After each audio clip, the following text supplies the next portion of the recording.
What is good, everybody? Welcome into the Coach and Company podcast. We do this 3 or 4 days a week whenever we have time. The easiest way to follow us is to subscribe to our Coach and Company YouTube channel, turn on your notifications, and every time we start any show, and we have a ton of content, you will be notified. Or you can also watch on my X page and our Coach and Company X page as well. If you're new to our podcast, this is where we dive a little bit deeper into the biggest topics in sports. We maybe do 2 or 3. We never go longer than 20 or 30 minutes. We do talk a little bit of betting, but it's certainly not a betting podcast. We like to be very well rounded. There are 2 topics today that we're going to tackle. Of course, the NBA Finals and Money in the Bank, because here at BTT Studios, we love ourselves a little sports, and we love pro wrestling, and Money in the Bank is tomorrow night on Peacock. But we got to start. Where did you guys think of last night's Game 1 NBA Finals? I've seen a wide range of reactions from, oh, it was boring until the last 3 minutes, or, man, that was the greatest finish that we've seen in a really, really long time. I think sometimes we expect too much. I think sometimes we get so jaded that we're like, it has to be a perfect game for us to say it's great. Or we get caught up in the narrative of, well, ABC and ESPN, they don't want this matchup. I saw 2 videos yesterday that made me remember why I love sports and why this is everything I've ever wanted to do is this. And the first video was in Indianapolis. It wasn't a full house, but there were certainly over 10,000 people there, in my opinion. And they were all watching the game together in Indiana. And the label of the video, or the whatever you want to call it, topic was, in 49 other states, it just hits different. Meaning in Indiana, basketball is life. If you've ever seen Hoosiers, one of my top 3 favorite movies of all time, basketball is just different in Indiana. And I've never thought in my entire life about going to an arena to watch a game that's happening in another city. But I'm from Kansas, and we didn't have a favorite team. Michael Jordan was my favorite player, so I became a pseudo sports Bulls fan back in the 90s when I was in school. But last night, think about some of these numbers as the Pacers and Tyrese Halliburton hit a game-winning shot with 0.3 seconds to go in the game. They led for 0.3 seconds in the game. That's the latest winner in an NBA Finals game by Halliburton since Michael Jordan in 1997. They trailed by at least 15 points and came back to win for the 5th time this postseason. Think about that for a second. Teams that were down by at least 9 points in the last 3 games of an NBA Finals game, 0-181. Or 0-182. They are now 1-182. No team had ever come back from a 9-point deficit. I find it a little hard to believe, to be honest with you, but 9 points or more. Never until last night. It's the latest first lead in a game in the last 50 years. The latest, 0.3 seconds. Halliburton, his 4th winning or game-tying shot in the final 5 seconds of a postseason game. The Pacers, 19 first-half turnovers. That's the most in 35 years. Can I go on? Do I need to go on? Last night, from a sporting event, it's everything that we could have asked for. It was good basketball. You had stars play well. SGA had 38 points in a losing effort. His over-under number was 33.5, and it was way juiced to the under. And he still went over that last night. His number for game number 2 is 34.5.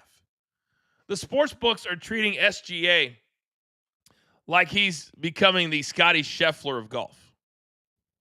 That they almost need to put the number at a point that you can't play it. But then it becomes a dicey situation if you take it to 36 or 37. Now everybody's going to pound the under. A really smart handicapper years ago taught me, because, we have T-shirts that we sell that say, I hate unders. Because I do. Unders are not fun to bet. Nobody likes betting unders. But in most instances, they're the most smartest. That sounds good. They're the smartest bet that you can make. Because there's way more ways for the under to come in any instance. Think about the total of the game last night. At one point in the third quarter, they were at 140-something with 2 or 3 minutes to go. Well, now you know that 230 number is unattainable. If you have one bad quarter scoring, the under comes in. You've got to have 4 good quarters of scoring. That's hard to do. Same with individual points. So the whole thing is you try to get that number perfect. And for SGA, that perfect number is 33 or 34. But now as the MVP, he missed that little 8-footer. And did you notice that with 10 seconds to go in the game, it didn't feel like it was 10 seconds to go in the game? It felt like it was the end of the third quarter. That, okay, he missed a shot. Let's get it to Halliburton, get out of his way, and if we can hit a shot here, great. If not, we'll go to the fourth quarter. But it was the end of the game. And he comes down, turns, and he's not like a classic jump shooter either. For him to get his own shot off, he's got to move. He's got to use his arms just a little bit because he has a little kind of push shot. But last night, he came down on a dime and let it fly. 14 points, the most important two, with 0.3 seconds to go in the game. The Indiana Pacers, we've been sleeping on them for the entire playoffs. Period, point blank. Ever since the All-Star break or the trade deadline, it's been all about Indiana. They were the best team in the East. They were playing the best basketball, and they continue to prove it. Now, the question is, and the discussion is, because of all these comebacks, are they truly the best team? Or are they just having the most luck at the end of games? Who can forget game 1 against the Knicks? Tyrese, back of the iron, straight up, straight back in. Shout out to one of our premium members, Nonsense McGee, tuning in. We see you, Nonsense. To me, I've never bought into the networks hate this matchup. It's true. Their advertising is based off of numbers, and they don't believe that with 2 small market teams that people in New York and LA are going to give a damn. And they might be right. But from a sports point of view, I love this matchup. I loved the game last night. I loved watching the different adjustments that the coaches were making, and Rick Carlisle once again proving why he can walk out of one big-time job, and he got all of these teams waiting to sign him up. Rick Carlisle is becoming one of the voices of the NBA, and I don't know if you guys saw this, but there's been a lot of negativity out there, and I hate headlines. I hate social media. I think it's toxic, and I just use social media to, give out our opinions on pro wrestling and on sports because that's my job. That's how I earn my living. But if I didn't have to do that, I wouldn't use social media. I despise it. Doris Burke is one of the best announcers, analysts in basketball, in sports, male or female, doesn't matter. She's calling the NBA Finals with Richard Jefferson and the great Mike Breen. I worked with Mike Breen when I was at Madison Square Garden Network for a cup of coffee in 2007, 2008, as I was trying to get out of the WWE. And what I learned is I had a long way to go. And sometimes there are levels to this game, and Mike Breen is on a whole nother level when it comes to preparation, when it comes to how he sounds, calling big games, and making games sound big. That's a difference maker in what I do, in our world. When you're a national broadcaster, you kind of separate yourself from the local broadcast, which is the local news, or being the voice of a team, which I would love to do at this stage of my career. But to me, you got to be prepared, and there are levels, and not everybody thinks about that. Doris Burke is on another level. Doris Burke is part of the reason why there are other females that are coaching in the NBA and that are calling NBA games as well. And for some reason, it leaked that ESPN is thinking about making a change. For what reason? I have no idea. But Rick Carlisle last night used his pregame press conference to give her flowers, to let the entire world know how great he thinks Doris Burke is and how she has inspired so many young women out there in the world of sports to believe that you can do anything that you want. And I appreciated that. I respect that. And when you're a person like Rick Carlisle, who's been around for a long time, you're not worried about your spot in your world. You can voice your opinion like that. I think that's really, really cool. We all wish we could get to that point, but with cancel culture, so many people don't want to speak out on whatever that topic is. Because, oh, God forbid, we're not going to keep our job because the executives say, nope, can't keep that guy or can't keep that girl. I've been through it so many times, and it's frustrating. So a guy like Rick Carlisle, thank you.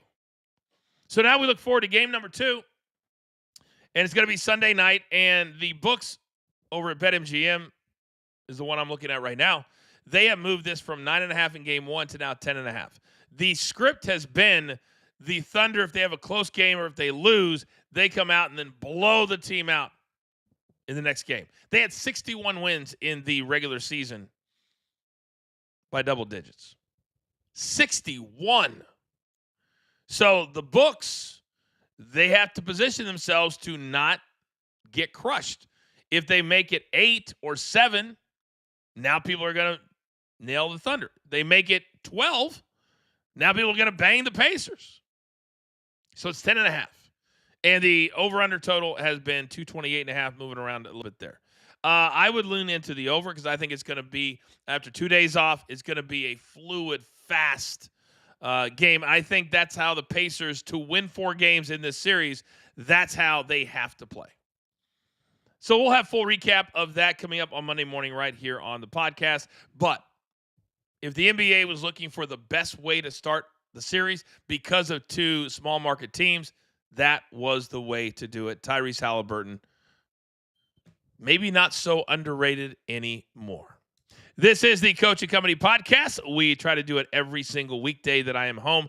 Do not forget, next week I'm going to be wheels up. We're going to be in Nashville, Tennessee for PFL semifinal night number 1. We're going to be on ESPN. I believe the main card is Thursday, June 12th. Yes, Thursday, June 12th, 11 p.m. Eastern time, 10 o'clock local time in Nashville, Tennessee. You guys don't want to miss it. 21 of 32 fights in our first round ended with a finish. Other big news yesterday, and I don't know if he really believes all the stuff that comes out of his mouth, but Aaron Rodgers is in the news yet again. It took him over 80 days to decide if he wanted to continue to play football. He told the Steelers back in March, hey, I got some personal stuff I got to tend to. I need some time, but I'm not holding anybody up. Well, he made no decision before the draft, so the Steelers were stuck there. And no financials came out yesterday, so I have no idea how much Aaron Rodgers decided to play for. But I guarantee you that it's going to shock us. Because make no mistake about it, Aaron Rodgers is a very, very smart guy. And by waiting until June, the Steelers are stuck. The Steelers, there's no other quarterbacks out there. You've got to go with this 41-year-old old quarterback who's coming off an Achilles. And if you watched him play any at all in last season's games, he can't move. He can't run. And that's the hardest injury to come back from if you're a quarterback, because you got to have the quick twitch. You got to be able to cut, move, change direction. He couldn't do that.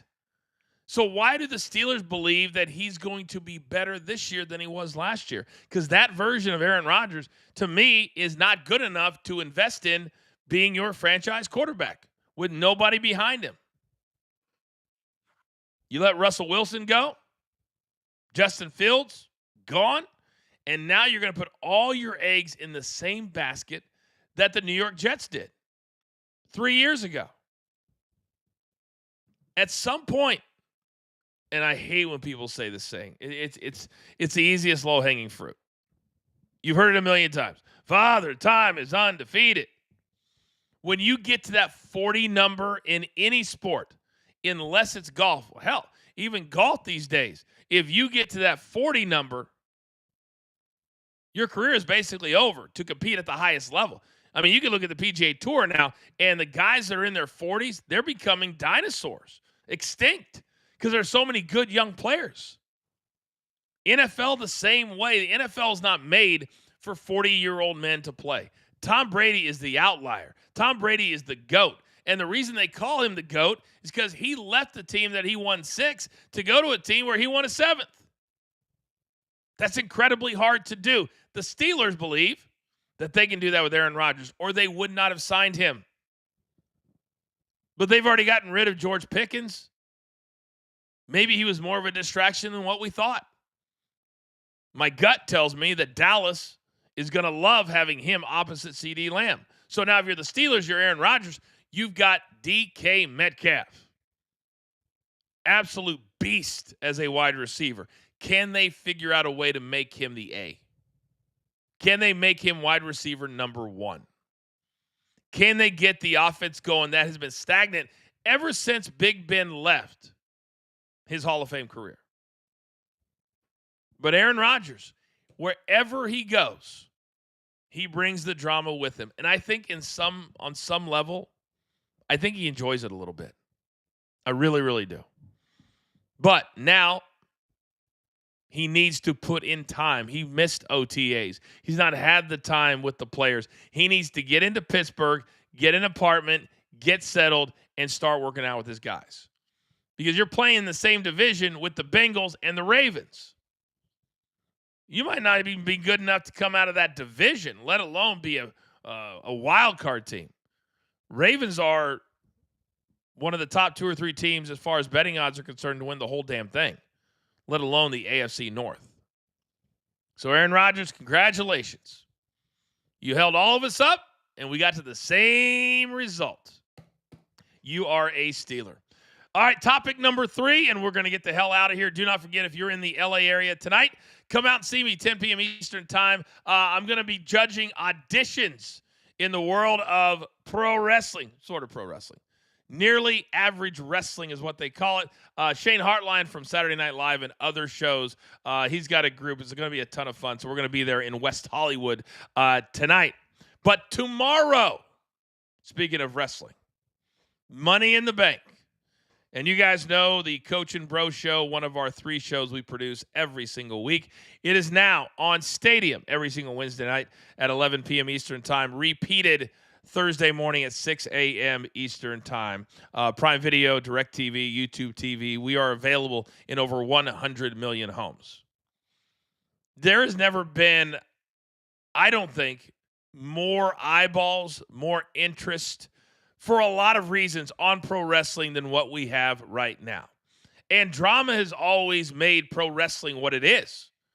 And so in some weird way, even though there's a lot of negativity surrounding ticket prices and the way TKO is going about their thing, they're still being talked about. Now, they had a record low worldwide number on Raw. And right now, they've got to really dig in and take a look at the issues that they're having. But it all boils down to the shows. So we're going to have a live watch-along. Probably the last. We like to do the last 2 matches of a PLE, pay-per-view. I hate calling it PLE. Because a 4 to 5 hour watch-along is nauseating. And I simply can't do it.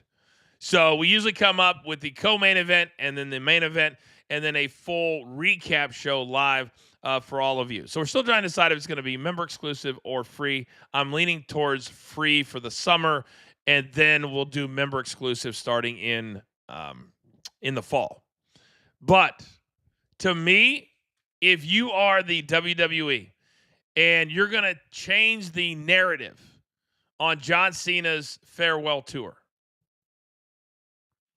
we now know that they're having Logan Paul give him the rub, not the other way around.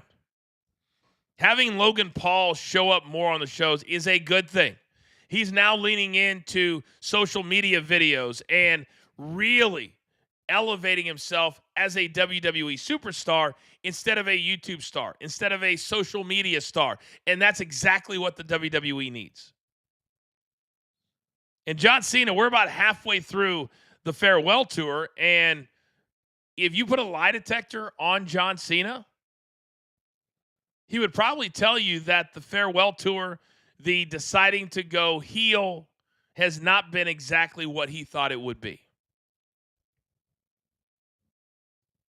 There have been rumors out on different sites, and I know I've been quoted a lot. Vince Russo, my partner, has been quoted a lot. And wrestling journalism, I use that term very loosely, there aren't any really repercussions. So anybody can throw anything out there, and if it sticks, great. If it doesn't, it's okay. We're not the Washington Post or the New York Post. But there have been some rumors out there that I've seen in more than one place, again, grain of salt, that there was a miscommunication between The Rock and the executives at TKO. And the miscommunication was he thought they were providing him a private jet to go to WrestleMania, I believe, and they did not. They thought he was taking his own private jet. First world problems. But even if this is remotely true or part of it's true, the bottom line is this. These are the stories that are starting to permeate. Hell, I could have said the same thing. Nobody would ever know. But The Rock started this whole thing with John Cena and Cody Rhodes. Cody just was given a month off and came back. What was he doing? Where was he at? During my first run, there, over 10 years, I missed one show in 10 years. And we were 52 weeks a year. It was unthinkable to take a month off unless you were injured back in the 2000s. And then things have changed, and Triple H wants to be this talent-friendly creative director, creative head. And we're seeing this week now as the business has changed. For those of you that may not know that much about the wrestling business, they used to have house shows. We do 4 shows a week, 2 different tours. So 8 shows a week, Friday, Saturday, Sunday, Monday, Raw, Saturday, Sunday, Monday, Tuesday, SmackDown, back when it was.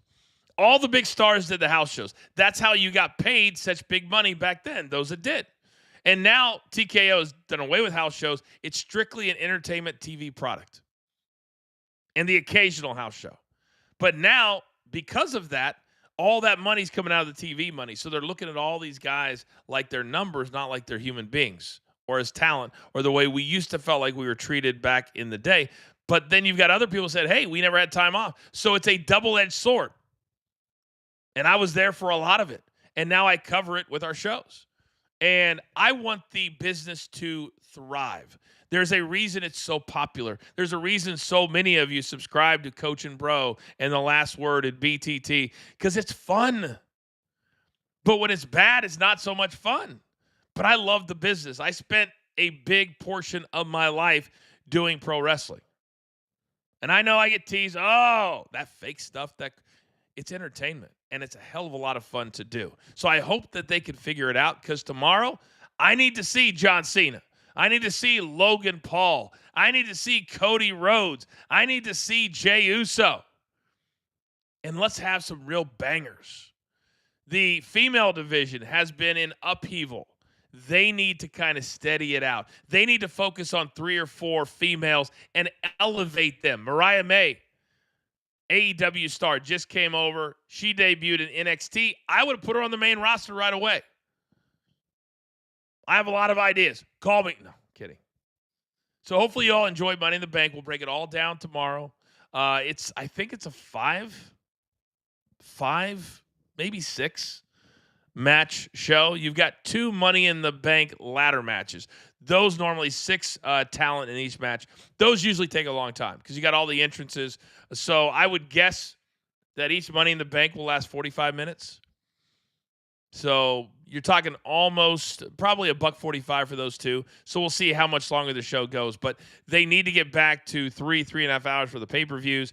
These 4 and 5 hour shows are way too long. So hopefully tomorrow we get some really good, fast action. Because I know at Saturday night's main event 2 weeks ago, out of the 2 hours, there was like 34 minutes of wrestling or 35 minutes. And it was all commercials. So hopefully that's not the case tomorrow because it's on Peacock. So we should start, and I think it starts at 7 p.m. Eastern time. We'll be here for the last couple of matches. Just subscribe, turn on your notifications, and you will be notified. All right, it's been a great week. I want to thank all of my guys at Coaching Company. I want to thank Producer Man, Intern Dan, Gabby, Big Tommy, Vince. We've got a lot of good people that we get to work over here, and we churn out the content because this is what we love to do, but we can't do it without all of you. So thank you to all of you for enjoying what we're doing, and we're going to continue to make it bigger and make it better. That's going to do it for now. For Producer Man behind the scenes, I am the coach. There is only one. We like to call it the Coach and Company Podcast. Have a good weekend.